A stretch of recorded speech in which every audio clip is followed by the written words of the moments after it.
पहले तो 2 लफ्ज़ जो आपने शुरू में इस्तेमाल किए कि क्या आम आदमी पार्टी की हड़बड़ी की वजह से हुआ है या इनएक्सपीरियंस की वजह से हुआ है?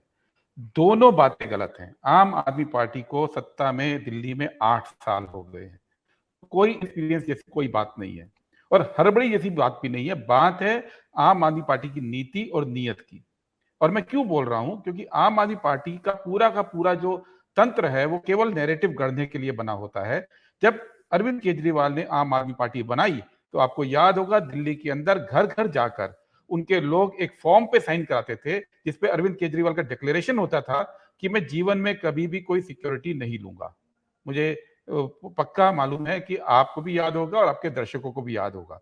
आज वो अरविंद केजरीवाल का वो अंडरटेकिंग कहीं नहीं है। ये लोगों को नहीं मालूम है। लोगों को ये मालूम है कि अरविंद केजरीवाल सिक्योरिटी नहीं लेने की बात करते हैं, पर हर कोई दिल्ली में तो रहता नहीं है, हर कोई मुख्यमंत्री को देखता नहीं है। तो एक मिथ गढ़ते हैं और यही मिथ वो पंजाब में गढ़ रहे थे कि देखिए हम सिक्योरिटी विड्रॉ करके आम आदमी की तरह लोगों को मजबूर कर रहे हैं जीने के लिए। ये एक सोची समझी उनकी एक समझ है, एक एक शातिराना सोच है कि बाकी सबको आप वीआईपी कल्चर के साथ पेंट कर दो और अपनी पार्टी को बताओ कि देखिए हम आम आदमी हैं, हम इस वीआईपी कल्चर के खिलाफ हैं। और यही कारण है कि 3 बार जब सिक्योरिटी विड्रॉ हुई 3 चरण में, तो हर बार सोशल मीडिया में उनके नाम भी दिए गए, उनके खिलाफ एक नफरत का माहौल भी पैदा करने की कोशिश की गई कि देखिए ये लोग हैं जो जनता के पैसे से सिक्योरिटी का नाजायज फायदा उठा रहे हैं और वीआईपी बने घूम रहे हैं। लेकिन आम आदमी पार्टी को यह समझ नहीं आई कि वो पंजाब की सरकार चला रहे हैं। वो पंजाब जो कि आतंकवाद से जूझ कर निकला है, वो पंजाब जहां पे लोगों ने कुर्बानियां दी हैं टेररिज्म से लड़ने के लिए।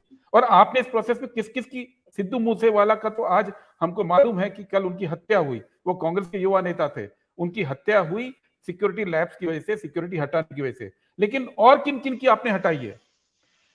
ऐसे ऐसे डीजीपी, फॉर्मर डीजीपी जो केपीएस गिल के राइट हैंड थे, जिन्होंने की पंथिक टेररिज्म के टॉप लोगों को एलिमिनेट किया, आपने उनकी बेटी की सिक्योरिटी हटा दी है। आपने उन एमपीज प्रताप सिंह बाजवा जिनके पिताजी टेररिस्ट अटैक में मारे गए, उनकी सिक्योरिटी आपने हटाई है। कांग्रेस के बहुत लोग हैं जैसे मनीष तिवारी, उनके पिताजी टेरर अटैक में मारे गए थे। ये बात देश को, वो लोग लड़ते हुए मारे गए थे टेररिज्म के खिलाफ। सुखजिंदर रंधावा जो कि होम मिनिस्टर थे, जिनकी होम मिनिस्ट्री में जो एसआईटी बनी थी ड्रग कार्टेल को लेके अभी, और उन्होंने उसको उठाया था, उनकी वाइफ की सिक्योरिटी हटा दी गई है।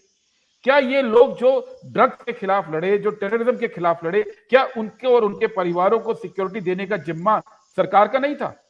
क्या इन्होंने एक बार भी ये नहीं सोचा कि इस देश में पंजाब को जो पटरी पे वापस लाए हैं लोग, पंजाब में जो शांति स्थापित की गई है, उसके अंदर लोगों का खून बहा है, लोगों ने उसके अंदर कुर्बानियां दी हैं और वो आज भी उस खतरे के साए के तले जी रहे हैं। इनको केवल ये दिखा कि सिक्योरिटी जो है वो केवल शानो शौकत की चीज होती है।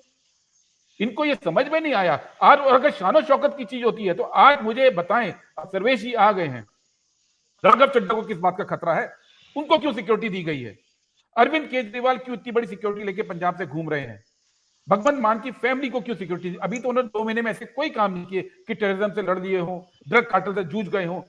तो इनकी सिक्योरिटी तो हो गई परिस्थिति जन्य की जरूरत के आधार पे, इंटेलिजेंस के आधार पे।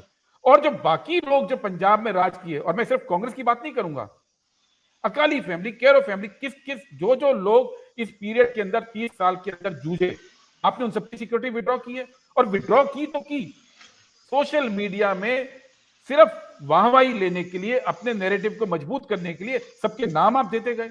आपने उनको सिटिंग डक्स बना दिया कि इनके पीठ पर टारगेट और आपको जिसको बदला लेना ले लिया जाए। यही कारण है कल सिद्धू मूसेवाला की हत्या हुई है, क्योंकि आपने उसको विड्रॉ कर दिया और अब नैरेटिव में फंस गए हैं। पहला फंसे हैं कि किस तरह से आपने एक कॉन्फिडेंशियल नोट, इंटेलिजेंस का नोट आपने सोशल मीडिया पे डाला। खुद सीएम के हैंडल से इसको पोस्ट किया गया था, पोस्टर बना के पोस्ट किया गया था। ये ऑफिशियल सीक्रेट एक्ट में नहीं आता है। इसके लिए हम कोर्ट में जाएंगे, जवाबदेही तय करेंगे। सरकार चलाना जिम्मेदारी का काम है। सरकार चलाना ये नहीं होता है कि आप नारेबाजी कीजिए और लोगों को गुमराह कीजिए। आज अरविंद केजरीवाल, भगवंत मान सिक्योरिटी लेके घूमते हैं ना, लेकिन दूसरों के ऊपर आपने लांछन लगाया और दूसरों को आपने खतरे में डाला, और इसको खतरे में यूं डाला कि पब्लिक कर दिया है। और उसके बाद झूठ कल बोलना शुरू किया कि गैंग वॉर है। कोई मुझे बताए, सर्वेश जी बैठे हैं यहाँ पे, बताएं कि कल से पहले सिद्धू मूसेवाला को गैंग लीडर किसने बोला? कोई एक सोशल मीडिया पोस्ट, कोई एक अखबार की कटिंग, कोई एक टीवी का क्लिपिंग बता दें जो ये कहता हो कि मूसेवाला साहब जो है वो किसी गैंग के लीडर थे, वो गैंग वॉर के लीडर थे। आपने एक विक्टिम, एक एक जो सिर्फ ना केवल कांग्रेस के नेता थे बल्कि एक बहुत पॉपुलर युवा कवि थे, वो पंजाब के कल्चर के स्टार थे, आपने उनको गैंग वॉर का लीडर बना दिया, गैंग का बता दिया। आपको एक मिनट नहीं लगा कि विक्टिम को बदनाम करने में। आपने पूरे मीडिया में डीजीपी से भी कहवाया कि ये गैंग वॉर है। एक व्यक्ति पॉपुलर कल्चर के अंदर जो स्टार था, जो युवा नेता था, उसकी हत्या हो गई, आपको शर्म भी नहीं आई और आपने 2 मिनट में उसको गैंग का लीडर बताना शुरू कर दिया। तो ये जो पूरी नीयत है आम आदमी पार्टी की, सवाल है। आज एक घटना हुई है, ये घटना पिछले 60 दिनों के अंदर देखिए कितनी हत्याएं हो गई है। कबड्डी प्लेयर की, नेशनल प्लेयर की हत्या भी तो ग्राउंड के अंदर हुई थी, लोगों ने वीडियो पे कैप्चर किया था, सोशल मीडिया में घूम रही है। बताइए उसके अंदर क्या किया? पटियाला में खालिस्तान के नारे लगे। लास्ट टाइम कब नारे लगते थे भाई? आपने चूंकि एक स्टेट को बहुत हल्के से लिया, आपको लगा कि राज करना जो है वो केवल गिमिक करना है, पॉलिटिक्स करना है, केवल सोशल मीडिया नैरेटिव करना है। यहां पे आके आम आदमी फंस गई है और ये कहना गलत है। अजय शुक्ला जी ने बोला कि भगवंत मान इनोसेंट हैं, उनको इनोसेंट मानते हैं। सर इनोसेंट नहीं बोलते इसको कठपुतली बोलते हैं। राज्य का मुख्यमंत्री कठपुतली नहीं हो सकता, उसके पास बिल्कुल संवैधानिक पावर है। अगर वो संवैधानिक पावर इस्तेमाल ना करके कठपुतली की तरह कर रहा है, तो ना केवल संवैधानिक शपथ का उल्लंघन कर रहा है, वो ऑफिशियल सीक्रेट एक्ट का उल्लंघन कर रहा है और वो जनता के प्रति जो उसने जिम्मेदारी ली है उसका भी उल्लंघन कर रहा है। तो इस उल्लंघन के लिए उसको जाना चाहिए। मुख्यमंत्री का इस्तीफा इसलिए नहीं होना चाहिए सिर्फ कि सिक्योरिटी विड्रॉ हुई, इसलिए होना चाहिए कि कोई राज्य का मुख्यमंत्री किसी के हाथ में कठपुतली बनने को तैयार हुआ है और कठपुतली बन के बिल्कुल उनके इशारों पर चल रहा है, इसलिए उसका बिल्कुल इस्तीफा होना चाहिए भगवंत मान का। और आम आदमी पार्टी से अपील है, पंजाब में अ, बहुत सा दुनिया के जी अंदर बहुत कम ऐसे उदाहरण हैं जहां पे आतंकवाद को किसी जगह कंट्रोल करके शांति लाई गई हो। पूरी दुनिया के अंदर बहुत कम उदाहरण है। हमारे देश में पंजाब हो, असम हो, नागालैंड हो, त्रिपुरा हो, हमने भारत के अंदर आतंकवाद को शांत किया। उसके लिए administrative will power, political will power, खासतौर से राजीव जी के जमाने में जो हुई, नरसिम्हा राव जी के जमाने में जो हुई, वो जो विल पावर थी उसके अंदर पुलिस की विल पावर थी, एडमिनिस्ट्रेटिव विल पावर थी, पॉलिटिकल विल पावर थी। हमने देश के अंदर आतंकवाद को शांत किया है, वरना 100-100 साल से लोगों के यहाँ 70-70 साल से चल रहे हैं आतंकवाद, नहीं शांत हो पा रहे हैं। और उस बिल्कुल स्टेट में, पंजाब में, अब मेरा ये कहना है आम आदमी पार्टी जिम्मेदारी से चले और भगवंत मान को इस्तीफा देना ही चाहिए। ऐसा मुख्यमंत्री होना चाहिए जो सीधे सीधे प्रशासन चलाए, ना कि इशारों पे कठपुतली बन के नाचे।